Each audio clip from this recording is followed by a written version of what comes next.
بەڕێز شەلال گەدۆ سەرۆکی پارتی ناوەڕاستی کورد لە سووریا و سەرکردە لە ئەنەکەسە سەبارەت بە ڕێکوتنی دەی ئادار و هۆژداریەکانی تورکیا و حکوومەتی سووریا بۆ هەسەدە لەگەڵمانە کاکشەلال سوپاس بۆ ئامادەبوونی بەڕێستان بەخێر بۆچی تورکیا ڕژدە لەسەر چەکدارانی ئەسەدە؟ والله توركيا ديارها يعني عقدة هي لقى قسد أو تازنية يعني أو كشيء لبيني قسد ولبيني تركيا أول كاتي دا مزران دني قسد تا استا دجمناي هين البيني هردولا استا وابزانم خطابي تركيا أو چند مانگا زور تراجعي كردوا مقارنة بپیش لپیش اما دزانن چند جاري تركيا تداخل كرو شر درست بو وبا درون كان وبا تيارة وبا همو أو بردمان ذكر مواقعي قسد استا يعني جاري كتير نالي أو إرهابين يعني تيرورن ألين با أو اتفاقي أو بيماني دهي آدار لبيني سروكوماري سوريا أو لبيني مظلوم قسد جيبجي بكري يعني استا همو في شاري تركيا ما يلسر أو بيمانه جيبجي بكري أو بيمانه جي وكو همو ما ندزانم برز مظلوم عبده بإرادة خوي آزاد روشتي أو امزيكر بلام توزك تفاصيلي هي شون أوتك كواري براكتيك شون قصد بشكل جيشي سوريا وكو كتليك يا وكو نفر تفاصيل ما يجي اتفاقي لسر بكري تركيا جي في شاري دك أو اتجاهها بزوترين كات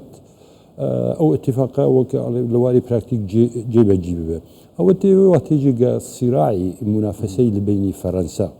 ولبين تركيا لسر نفوذ لسوريا أول شيء تدخلي هي لسر أم مسألة يعني هر قباسي باريس دبي قفتوغو لباريس دستي ببكري لبين قسد ولبين حكومة سوريا يكسر تركيا تدخلي ذكا قدغه ذكا وناهي لقى أو مفاوضات ولاتك وكو فرنسا بس وزيري دروي تركيا أمر عليه نابت ما في كردكان بيشيل بكري أبي ما في عم بدري ما بس شيء وزيري تركيا مسألة بيزقل يعني تركيا شلون ما في كرد الرواني أظنك يا محمد غلطها إما ما في كرد وقضية كردي اختزال بقن لمسألة قسد هيزكي لعرب ولا ترجمان ولا مسيحية كان ولا أرمنية كان ولا كرد بيكتي لسطا حفتا وبينج خلقي ترى كردنيا لسطا بيست وبينج بابليم سي كردة بو أوا تمثيلي بتنيا تمثيلي كرد ناكا أو نونري كردنيا قساتش نالي من نونري كرد ومن دواي ما في كردكم مسألة قسد مسألة كي ترى صدو 20,000 چكداري قسد هي السوباي سوريا الارتش سوريا هجماري زياترة چكي پیش كفتي ترى أو ضلين إما وكو كتلة يكسر بخو دروينا وسوباي سوريا حكومة سوريا علينا الدواء وخو حلي بكن تركيا جي احتمال رغبتي هي بوق أو أنا حلي بشكل سوريا بلا ما في كرد وقضية قسد وقضية إداري ريبري خسر لما سلي كرد والقضية كردي لما في قال لي كرد جوازي هيتي أشري بوشي يعني حكومة دمشق حستكي بتشاويكي سربازي وأمني زيادة سيري كردكا بتايبتي هسدا كيشي كرد بقشتي كيشي أمنية ياخذ كيشي سياسي اجتماعي هیچ کێشەیەکی ئەمنیە کێشەی کورد بەڵام کێشەی قەسەد ڕاستە کێشەیەکی سەربازیە کێشەیەکی چەکداریە قەسەد بەڵام کێشەیە کورد کێشەیە ملەتەکە گە بە سەدی ساڵان لەسەر خەڵک و باوی کاڵی خۆی دیژی باو کاڵی خۆی دیژی کێشەی بەشەکە لە کوردستان و کوردستان بوو بە چار پەرچە بە ئەتیفاقی سایکسپیکۆ ئەوە ملەتەکە قەضیەیەکی شتێکی ترە قەضیەیەکی مەشروعە بەڵام قەضیە قەسەد ئەوە قەضیەیەکی ترە ممكن تركيا وغير تركيا يجي هناك أوساطي تري شوفينيزم لسوريا حزد كن قلت يكلاو بكن أو هردو مسألة تعقيدي بكن مسألة قصد ومسألة كردي بلام جوازي لبين هردو قضية هي باشا بتكل كردني هسدا بسباي سوريا شو زرري كيبه شو زياني كيبه أي سودا كاني شيء أو أم برشالة لا برز مظلوم ذكري ولا قصد ذكري يعني أو بكوتاي دبن بيك بكوتاي يك سوبال سوريا درس له بكوتاي أودرين برز مظلوم لا برز مظلوم زياتري جارة قوتوا ونونري جورا لنا وقصد ألين إما نابد سوبا أرتش لسوريا هبي قبولي ناكري اشتكي والو دنيانية لهيش ولاتك تشتكي وانية يعني بكوتاي يك سوبا يك هزي چكدار لسوريا دمينه أو ناوي سوباي سوريا جيشي سوريا نابد جيشي قصد وجيشي وزارتي برجري دفاع سوريا باشا أمريكا ولاتان يعني هميشه جخت لو كانوا كدبيت سوريا پابند بيت بما في بيغاتكاني سوريا حكومتي الساي شرعت واني بقناعتي من حكومة شرع دوایی بە کۆتایی دەوەی پابندی ئەو شتانە ئەو شەرت و شروط و مەرجی وڵاتی زلهێز وەکو ئەمریکا وەکو یەکتی ئەوروپا بکرێ یعنی مافی پێکهاتەکانی سووریا دەوێت پابند بکرێ مافی گەلانی سووریا دەوێت ببێ مافێکی دەستوری دەوێت گەرانتی دستوری هەبێ بۆ مافی خەڵک و تایبەتی مافی کورد وەکو ئەو دەسەڵاتە دخوازێگە خەڵکی لە سووریا ینی تەفویدی ناودەولەتی وەرگەرە بۆ داخلی سووریا قمع بکە بۆ پێکهاتەکان قمعی بکە وەکوشتی هات بەسەری دروی بەسەری علەویەکان ئەو شتە باوەڕ ناکەم بەردەوام بە خەڵکی قبول ناکرێت و ئێستا لە دەمێ ئەو ئیجتیماعی گەلە ئەردن درست بوو بۆ وەضعی سوێدا دیار بوو ینی ئەوە داواکردن گۆمەمەڕێکی ئامن لە بینی ئیسرائیل و بینی سوێدا هەبێ بۆ یارمەتی ئینسانی بە قەناعەتی من حکوومەتی شەرع خۆی غەڵەتی کردووە بە تەعاملی ناوخۆیی لەگەڵ پێکهاتەکان لەگەڵ کورد وابزانم ئەوە زۆر حەزرن ناتوان شتیوە دووبارە بکەن باشە حکوومەتەکەی شەرع ینی بە فەرمی و نافەرمی هیچ هەنگاوێکی نەناوە بۆی کە لەگەڵ کووردا کۆ بێتەوە دانووسان بکەن لە کاتێکا کورد خۆی بە فەرمی داوای کردووە ڕاست کە پێکەوە کۆبنەوە بۆچی حکوومەتی شەرع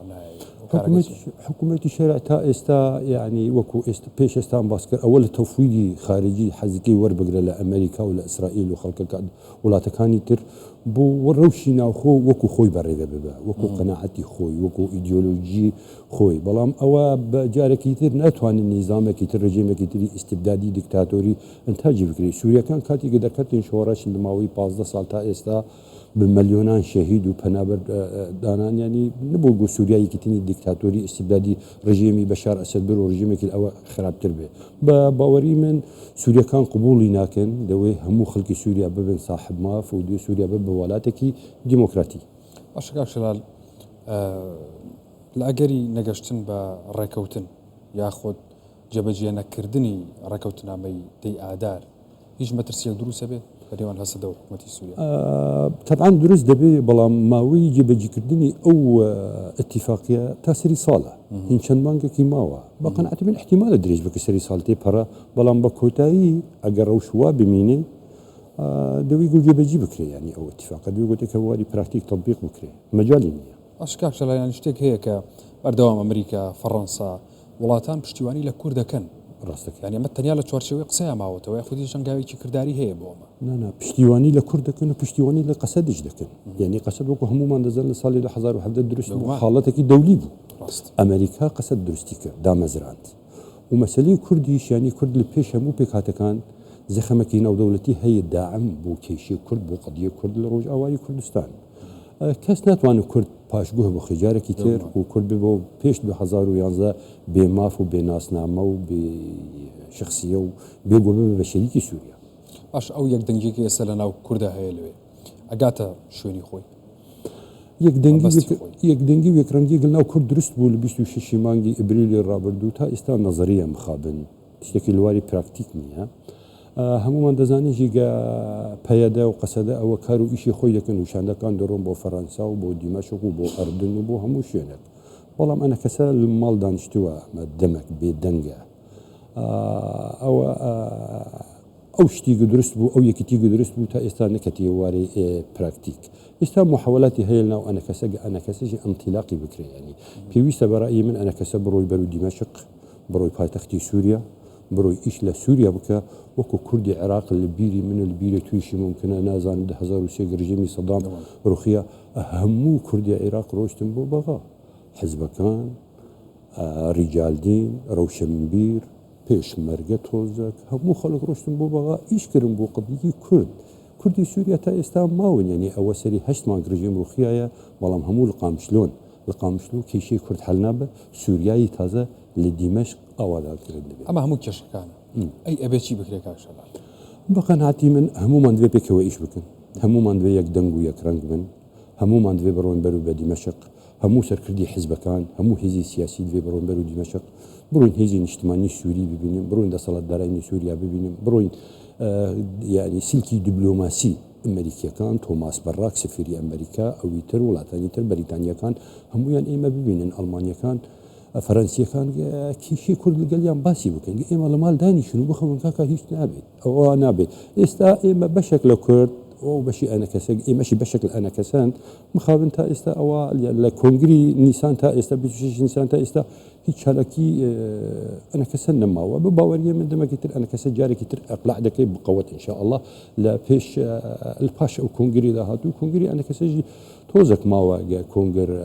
درست بي يعني كونغر دستي في بك لا باش كونغر بقناعتي من انطلاقيه كي تازه درست